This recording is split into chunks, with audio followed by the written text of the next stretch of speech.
Good morning, everybody. Can you hear me all right in the back? Excellent. Good morning. Thank you so much for joining us today for this exciting and important announcement here on the lovely Halifax waterfront in Dartmouth. I'm Shannon Miedema, and I'm the Member of Parliament for Halifax and also a longtime climate advocate. Before we begin, I'd like to acknowledge that we are on Mi'kma'ki, the ancestral and unceded land of the Mi'kmaq people. Today, we are joined by the Honourable Julie DeBrusin, the Minister of Environment and Climate Change Canada, Brittany Merrifield, the Mayor of the town of Grand Bay Westfield, Sabine Dietz, the Executive Director of Climate Atlantic, and Braden Clark, the Member of Parliament for Sackville, Bedford, Preston. Prior to being elected as a Member of Parliament in this past election, I spent 15 years championing climate action for our city, most recently as the Director of Environment and Climate Change with the Halifax Regional Municipality. So I'm very aware of all the work that we need to do and all of the wonderful work that has been done by municipalities across Canada to combat climate change, and that work very much needs to continue, which is why today's announcement is so important. We really need to be supporting municipalities. Climate change is affecting people. People live in communities. They are on the ground. They are the first responders. They are the ones with the local context and a lot of great and creative ideas for solutions.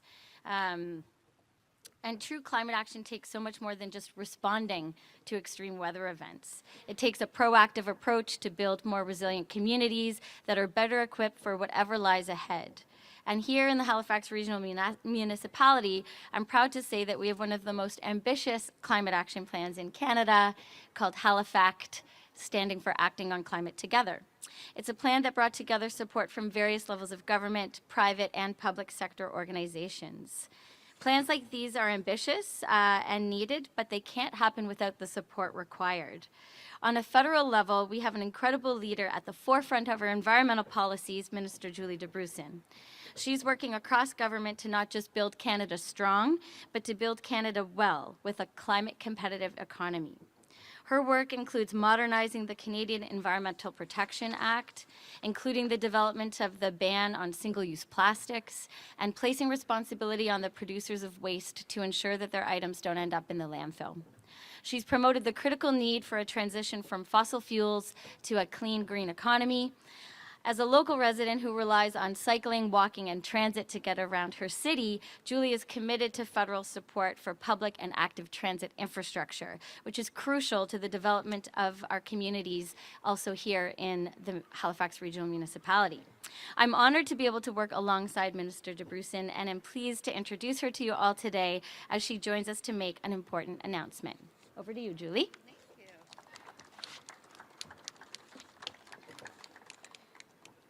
First of all, I want to thank you, Shannon, for that really warm introduction. And just to say, I think that when you hear about, Shannon's work in the field of climate action, it really shows you the importance of making sure that we have strong voices like hers who are able to inform us on how we can support municipalities in the fight against climate change. So really amazing to have you here and to have your advocacy as part of the work that I do.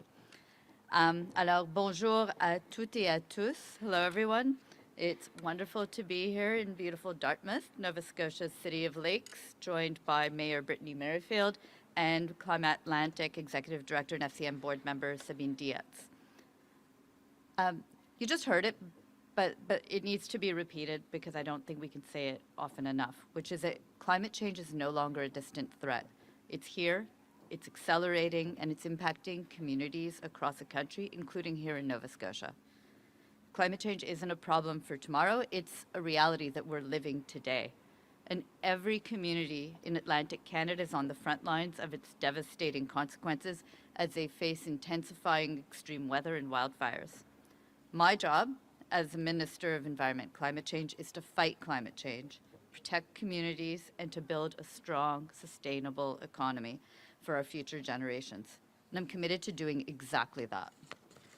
Environment policy, it isn't just about ecosystems and emissions.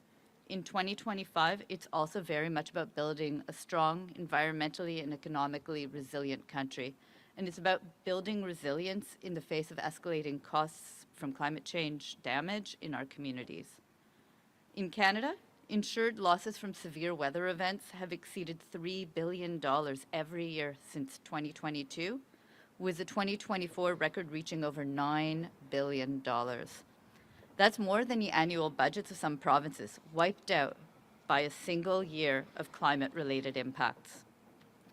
These numbers, they're not just statistics because they represent homes, businesses, lives upended.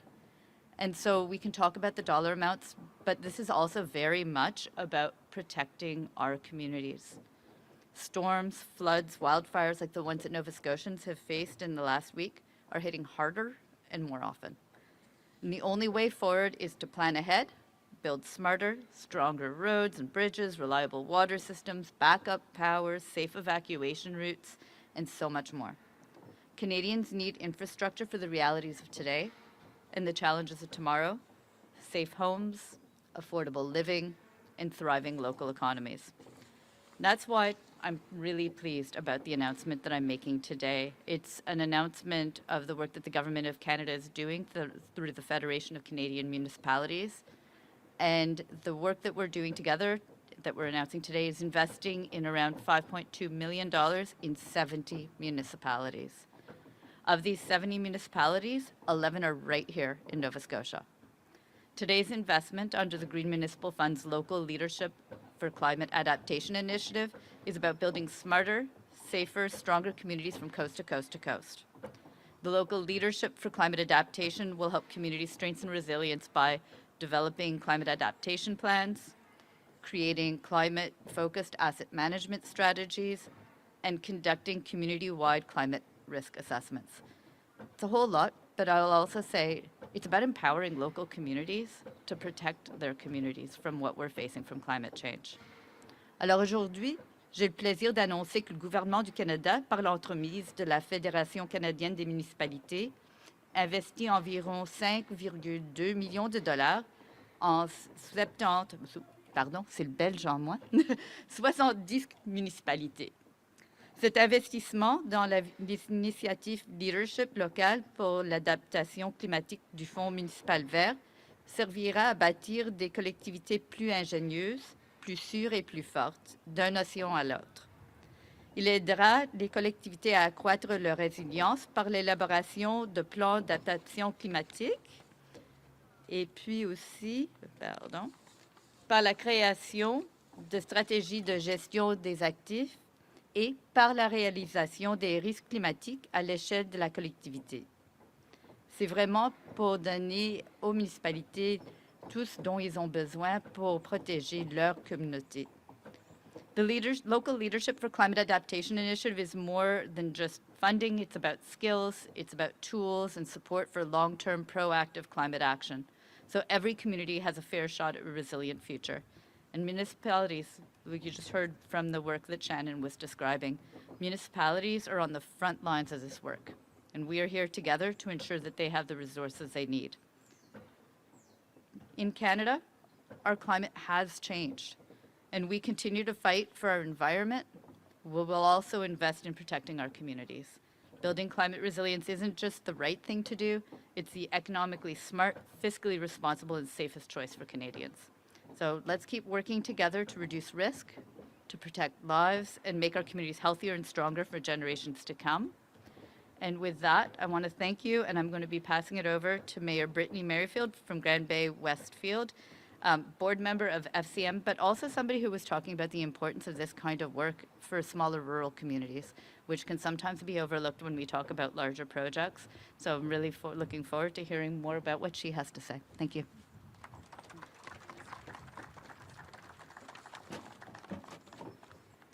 Thank you, Minister, and good morning, everyone, and thank you for being here today. My name is Brittany Merrifield, and I'm the mayor of the town of Grand Bay Westfield in New Brunswick. I'm here today representing the Federation of Canadian Municipalities, or FCM, as a member of its board of directors. Canadians across the country are feeling the growing impacts of climate change, from devastating wildfires to severe droughts and flooding.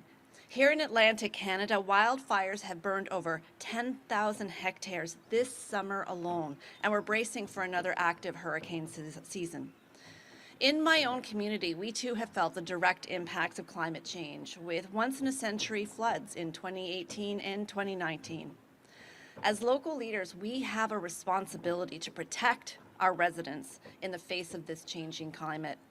And this means making smart infrastructure investments today so that our communities can weather the storms of tomorrow.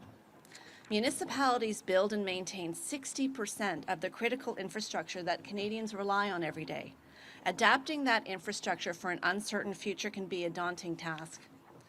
And that's why I'm proud to join the Honourable Julie DeBrusen today to announce a $5.2 million investment through FCM's Green Municipal Fund. Together, we will support 70 communities with their climate adaptation planning so that they can better assess climate risk and build long-term resilience. Through our Local Leadership for Climate Adaptation initiative, this funding will empower local governments with vital funding and skills development to develop and implement climate adaptation initiatives. Today's announcement is just one piece of a $530 million effort to support climate adaptation across the country as a part of Canada's National Adaptation Strategy. By 2031, the LLCA initiative will help 1,400 communities across the country adapt to climate change and embed that needed resilience in their community plans. As president of the Union of Municipalities of New Brunswick, I speak from experience about the impact of this initiative. Our organization is also undertaking a project through LLCA, which will greatly influence how municipalities in New Brunswick approach climate adaptation planning, particularly in collaboration with Indigenous peoples in our province. Not only is climate adaptation a proven way to keep Canadians safe, it's also highly cost-effective. The Canadian Climate Institute estimates that every dollar spent on adaptation measures will save $13 to $15 down the road. So these are smart, sustainable, and fiscally responsible investments that demonstrate leadership in our communities today and create real and lasting impacts for the future. We're already seeing this leadership in action in Atlantic Canada today, with 43 projects together receiving $2.8 million during this announcement today, including 11 right here in Nova Scotia. One example that is very proud to highlight is the town of Kentville, where funding will support the creation of a climate risk database, public engagement workshops, and a climate adaptation plan grounded in reconciliation, anti-racism, equity, and inclusion. So we thank the federal government for championing this important work and for recognizing the essential role that municipalities play in meeting the climate challenge. We really are where the rubber hits the road.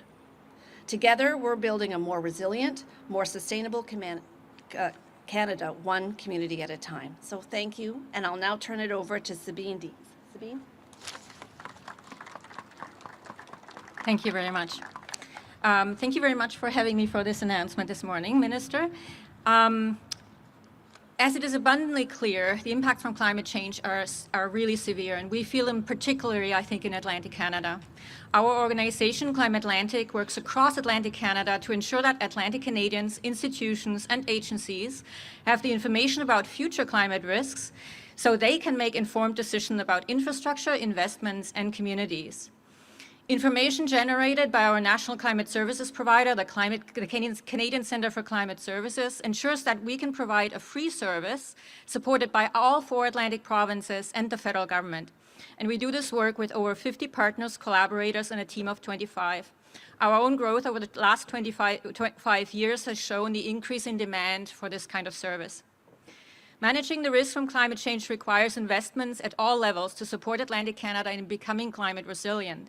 We know that every dollar spent towards resiliency and de-risking our communities and economies will see savings of between $13 and $15 in avoided future costs. Funding provided by the federal government through the Federation of Canadian Municipalities for the Green Municipal Fund Local Leadership for Climate Adaptation Initiative directly contributes to this work. There are many on-the-ground projects, as has been mentioned, across Atlantic Canada who are being supported by the FCM, and Climate Atlantic also received funding through this program. Working across Atlantic Canada, we are providing tailored support services, especially to help, especially training for smaller communities to help them incorporate climate change into decision making. We're filling gaps because all provincial governments and many local and regional organizations, such as the Clean Foundation in Nova Scotia, are already working hard in every province to support communities who are at the forefront of the impacts of climate change. I want to thank the federal government for taking climate change impact seriously, for being a leader in building and supporting climate services organizations such as the Canadian Centre for Climate Services and ourselves, and for supporting programs and actions that will de-risk investments in our communities and economies and keep us safe and thus increase our competitiveness. Thank you.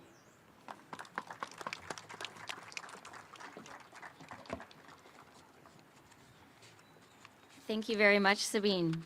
The work that's being done by the team at Climate Atlantic is so important. Nova Scotia is an absolutely stunning and beautiful province, full of natural wonders and surrounded by coastlines on nearly every side.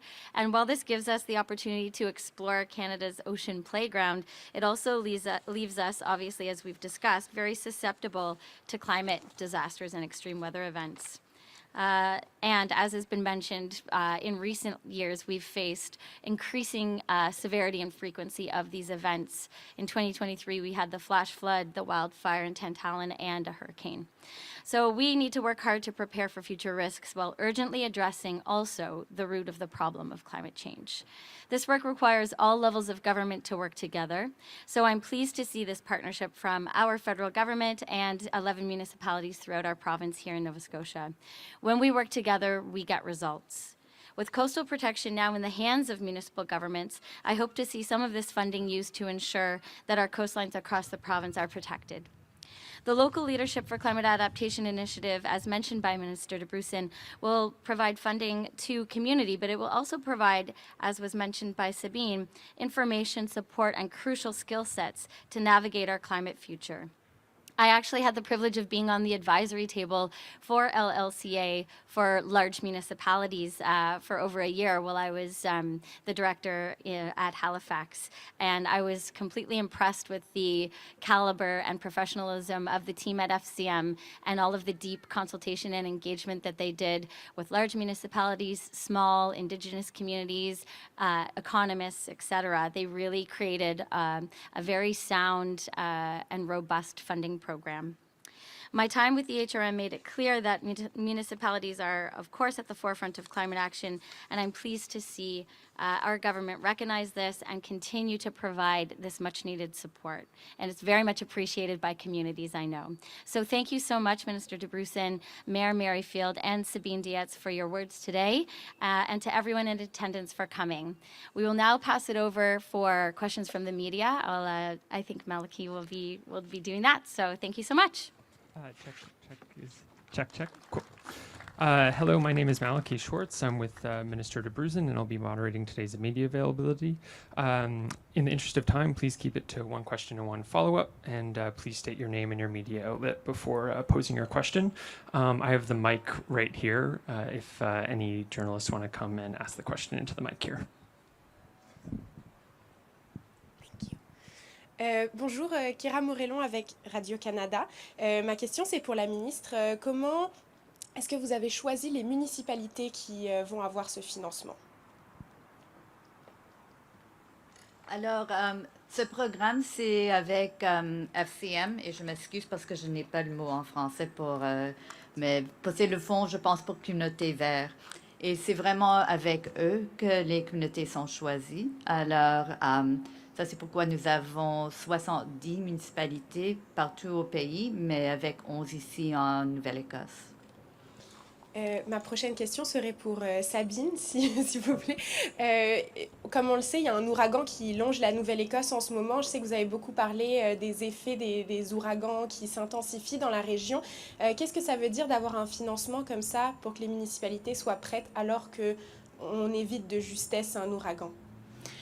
C'est une bonne question. La réponse est que avec le financement qui vient du FCM, de la Fédération, ça veut dire les municipalités peuvent se préparer. Alors, ils vont être capables de comprendre les données sur les risques, Puis ensuite, ils peuvent se préparer, disons, avec des changements dans leur infrastructure pour que certains des impacts des ouragans, comme les tempêtes, les vagues, les ondes de tempête, pour qu'ils peuvent mieux gérer ces impacts-là. C'est vraiment ça. Alors, le financement est critique pour ça, pour que les municipalités peuvent se préparer, peuvent être prêtes.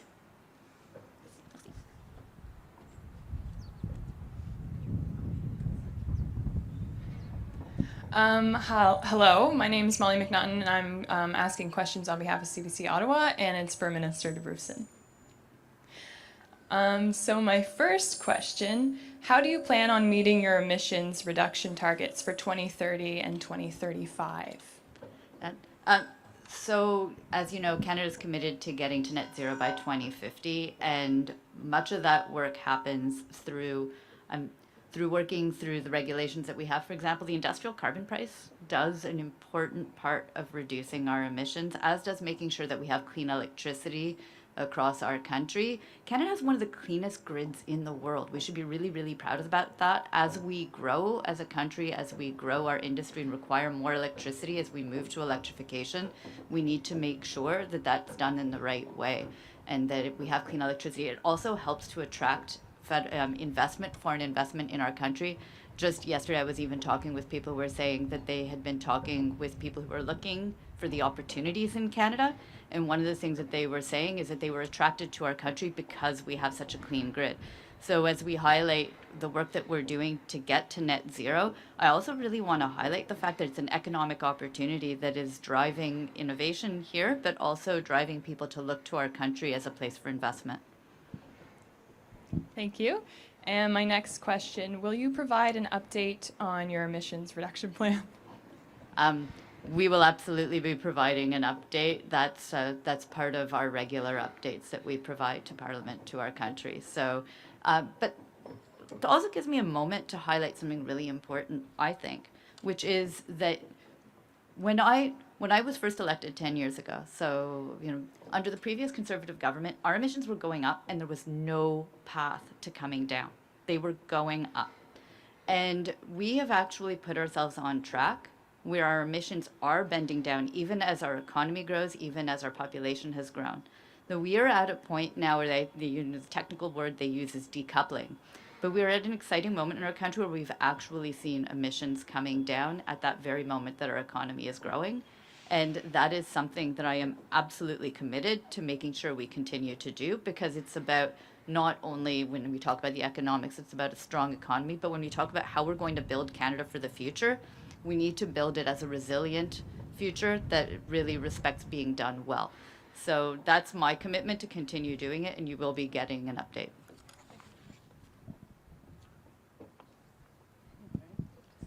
Hi, I'm Angela Capobianco. I'm with Global News Halifax, and I believe this question is also for the minister.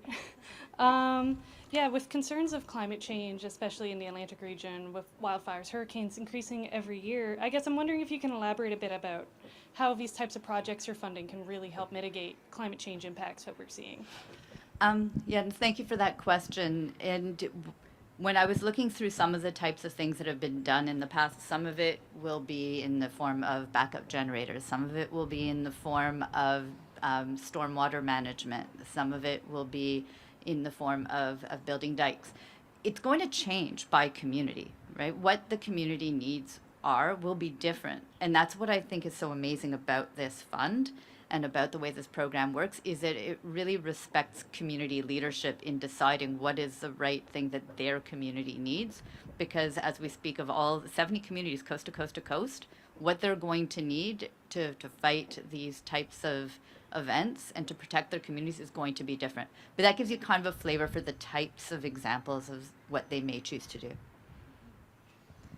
Yeah, and just one follow-up. So I guess from your answer, it sounds like a lot of this, I guess, is sort of, is it more related to, I guess, coastal water sea level rising, or is there also efforts being made for wildfire prevention and the like?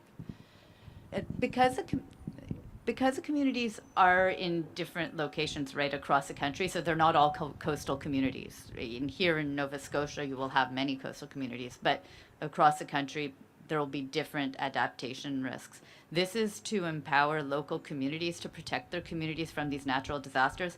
We've talked a lot about the economic impact, and I think that that's important, about avoiding the increased costs of these losses, but it's also about the people in these communities. And we can't lose that sight when we're talking about the dollars. It's also about people's lives who get upended when they are facing into these natural disasters. As I said, if a community in the middle of Saskatchewan is probably facing a very different form of what a natural disaster from climate change looks like from a coastal community here in Nova Scotia. So it's really respecting the local knowledge and advice as to what they need to do. Alors, les projets que nous avons sont différents tout partout au pays. C'est parce qu'on va respecter que les communautés connaissent mieux ce qu'ils ont besoin de faire pour se protéger. C'est pas seulement question d'économie. On parle beaucoup de comment ça coûte beaucoup quand nous avons ces désastres naturels qui sont causés par le changement climatique.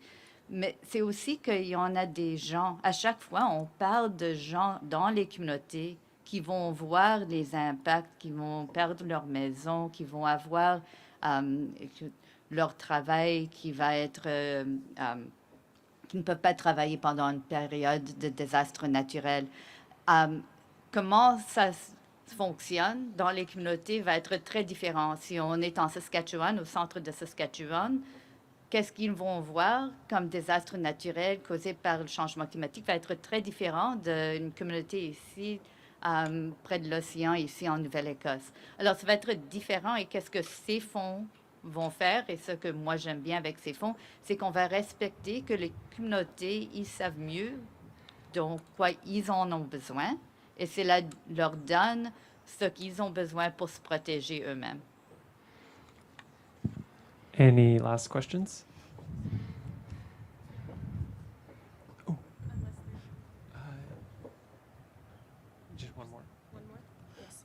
Okay. My question is more on the municipal level, because I know we have a mayor and someone that has worked in Halifax. I'm just wondering, if you have an example of what this will actually mean, like obviously different depending on the municipality and where we're at, but what could that actually change compared to what you're able to do now?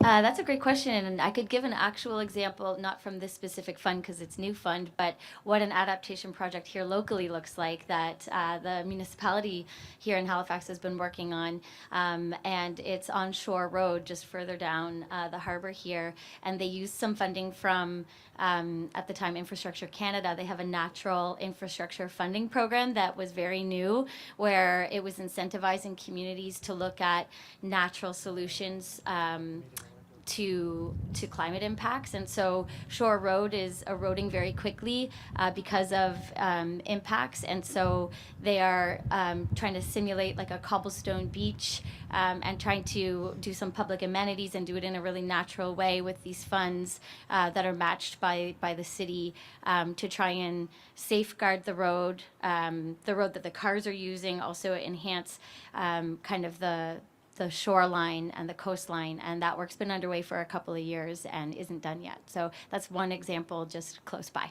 Thanks. I'll pass it over to the mayor. Thanks. So I guess one of the really important things about the LLCA is its commitment to developing capacity in smaller and more rural communities. A lot of our communities in New Brunswick, Nova Scotia, and across the country maybe have a couple of employees, and they don't even know where to begin when it comes to how do we plan for climate adaptation, how do we protect our residents and our critical infrastructure from a climate emergency. And so one of the things that's really important is helping develop this capacity so that staff and councils can say, okay, so these are our risks. Okay, so now how do we mitigate this risk? What are the things that need to be done, and then how do we pay for them? So this is part of that critical planning process that will help protect Canadians. Thanks. That will be the conclusion of our press conference. Thank you very much, and we'll be just taking a quick group photo.